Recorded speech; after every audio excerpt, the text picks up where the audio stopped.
5 tane kaldı. Bir 5 tane. 5 tane kaldı.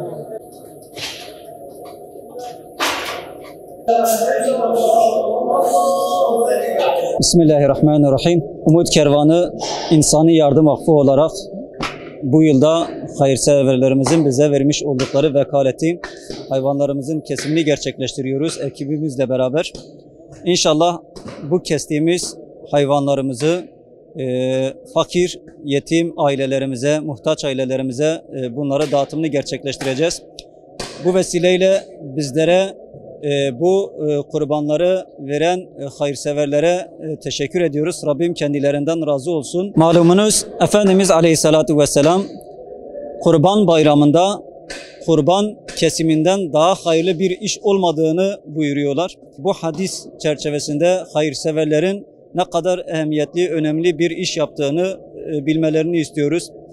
Ayrıca biz Umut Kervanı İnsani Yardım Vakfı olarak sadece Siirt'imizde değil, dünyanın dört bir tarafında, Afrika'da, Suriye'de, hasreten Filistin'de, Gazze'de, Afganistan'da kesimlerimiz şu an gerçekleşiyor. Siirt Umut Kervanı Başkanımız da şu an Afrika, Somali'de. Tekrardan Rabbim hayırseverlerimizden razı olsun, ecirlerini kat kat versin. Allah-u Teala hepsinden razı olsun. İnşallah buradaki işlemlerimiz bittiğinde bu hijyenik ortamda kesilen kurbanları ailelerimize, fakirlerimize inşallah ulaştıracağız. Bismillahirrahmanirrahim.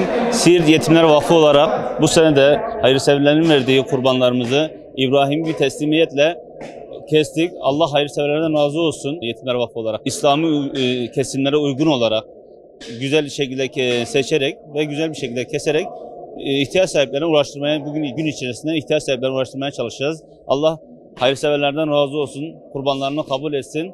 İnşallah hadiste geçen güzel bir niyetle, güzel bir teslimiyetle kurbanlarını Allah nezdinde kabul etsin inşallah.